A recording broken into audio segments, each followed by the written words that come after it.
Welcome to Thruxton everyone for the Caterham Academy Green Group.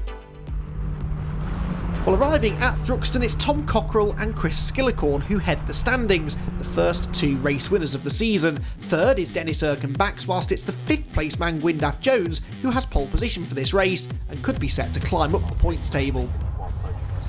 Well, Cockerell and Skillicorn will not be that far behind him though. It's going to be a really competitive race this again, I think. Skillicorn is second on the grid, Cockerell is fourth, and Dennis Erkenbachs third. So again, lots of the championship frontrunners at the sharp end of the grid, which is about to launch off the line and head towards turn number one. Is it a good start by Gwyndaf Jones, the red car from pole position? It looks as though it is, but the best start is made by the other red car at the front of Tom Cockerell from the outside of row number 2. And he tries to close in on the leading duo as they head over the hill for the first time. I reckon that's Skillicorn that's got the advantage now. Yes, it is. So Chris Skillicorn is out in front. Second place looks like it might be Cockerell now. We'll try and figure that out in a second. First of all, though, will they all get safely through the complex? Looks like they will.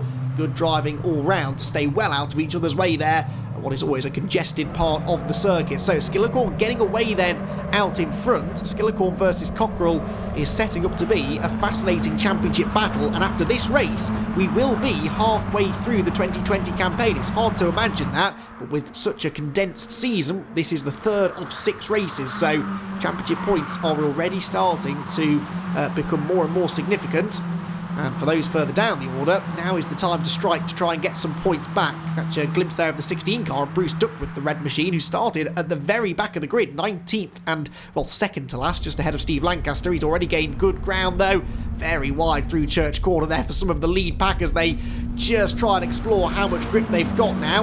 Bone dry circuit for them to play on. The slipstream up Woodham Hill is already starting to bring them all together. Here we go, it started already, lap number 1, and they're already trying to go 3 wide into the chicane. This is for 4th position at the moment then. The leading trio behaving themselves, maybe that's why they're starting to pull away. Over the curbs, back across the start-finish line, 99 is Toby Boys, as we ride on board now at the start with Tom Cockerell. Now, I said he got a good launch, you can see it there, pulls himself clear of Dennis Erkenbachs, who started alongside him, and then he goes right to the outside, but he just doesn't quite fancy forcing the issue around the outside of Chris Skillicorn, and so Skillicorn is able to hang on to the advantage. Number 21 going through Goodwood there, heading out towards the back part of the circuit. That is Dennis Erkenbachs then. Again, very much championship contenders, 6 points behind Cockerell and Skillicorn coming into this race as the leaders head through Church Corner once more. Skillicorn getting away. It is this battle for second place that looks the more entertaining. Dennis Erkenbachs has a good exit from Church Corner, pulls up the inside of Tom Cockerell and tries to get second place away. Cockerell looks to his right, he can see him coming and gesticulates at Dennis Erkenbachs. It must be the most frustrating feeling in the world to go onto the straight clearly in front but just have no defence for that slipstream, but that's part of the appeal of racing Caterhams in general, especially at a circuit like this one. Good news is that Cockerell has plenty of time to try and get that place back, and if these two work together, they could still catch back up to the race leader Chris Skillicorn, who is starting now to disappear rather into the distance. There he is, look, Skilly on the brakes, the car's really leaning around. These are the entry-level Caterhams, they're all road legal, these cars, and many of the drivers do drive the cars to the circuit themselves on race weekends, and it's a great fun car to drive, be that on the road or on a track. But you can see that they don't have the most sophisticated of suspension. They've got to have road-worthy suspension, so they're quite softly sprung, they move around a lot, they slide a lot, and that is what teaches these drivers all about good racecraft and good car control as well. You can see Tom Cockerell here working away at the wheel, just feeding the car into Goodwood, trying to keep that slipstream from Dennis Erkenbachs' black car in front of us. He gets a better run through Goodwood, and now you can see that toe. Look at it. It's like he's reeling the second placed car in, getting closer and closer, metre by metre, and now he is in the position that Erkenbachs was in a lap ago coming out of Church Corner to get that slipstream up the hill and maybe get second place away into the chicane. He pulls to the right-hand side, and it's an exact role reversal of what we saw a lap ago. This time it is Tom Cockerell who I think will go through into second place, although Dennis Erkenbachs is thinking of contesting it actually around the outside. Wheel to wheel into the chicane, but no, there's nothing he can do. Cockerell had the speed, he had the inside line. Now he has that second place again. Good racing this, but are they holding each other up and allowing the leader to pull away? Well, we'll have a look at that in a moment, because for now we look on board with Cockerell as he made that move.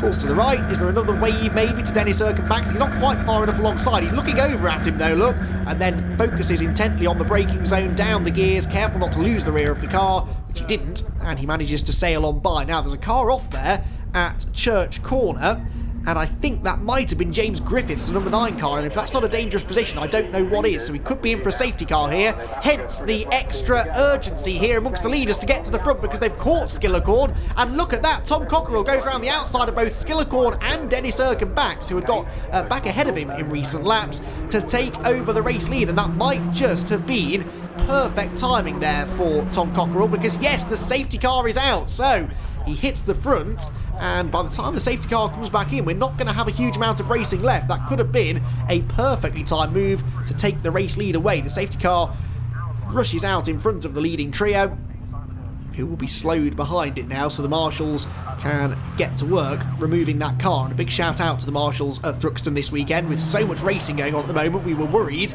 that there might be a bit of a shortage of marshals. That's not been the case at all, and they have turned out in force here at Thruxton to keep the racing going. So James Griffiths' car is out of the way. The race can now resume, and it is going to be Tom Cockerell who heads them across the start-finish line at the wheel of car number 59. Dennis Erkenbach's in second, and then in third position, Chris Skillicorn, who's led all the way. He'll be a bit annoyed, I think, if he doesn't end up on the top step of the podium after a dominant first half of the race. Got reeled in just before the safety car came out, and now he's got to try and fight his way back to the front. 12 across the start-finish line gets his race restarted. That's Ronald Mountsie, and you can see the green flag, and just underneath it, the yellow and white last lap board. So this will be a one-lap dash for the cash here. 1 lap to go in this race, the third round of the Caterham Academy Green Group Championship.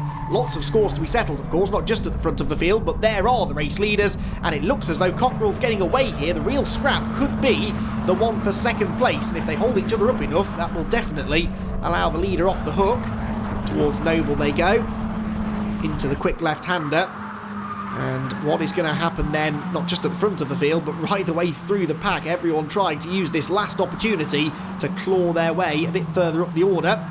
Gwyndaff Jones has dropped down the order, hasn't he, as well? That's not him, that is the number 16 car going through, which is Bruce Duckworth, but Gwyndaff Jones, who started on the front row, is out of contention and sideways out of Church Corner. That was Dennis Erkenbach, who had a big lose coming out of the right-hander. Oh, and contact between the race leaders. Chris Skillicorn into the back of the race leader, Tom Cockerell.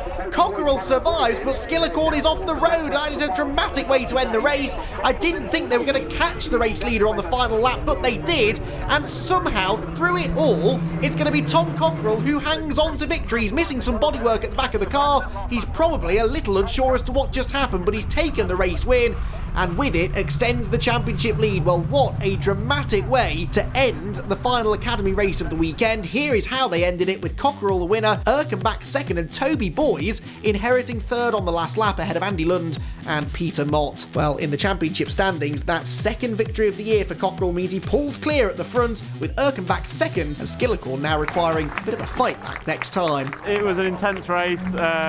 Race of two halves again, like Cadwell, because of a safety car. The last lap was just, it was unreal. I made a little mistake, Dennis closed up, Dennis made a little mistake, and then coming out of Church, Dennis went one way, someone else was off on the left, and then Chris got me in the draft and just didn't quite pull out enough, and we had a little bit of contact. So not how you want to win, but it's a win and I'll take it.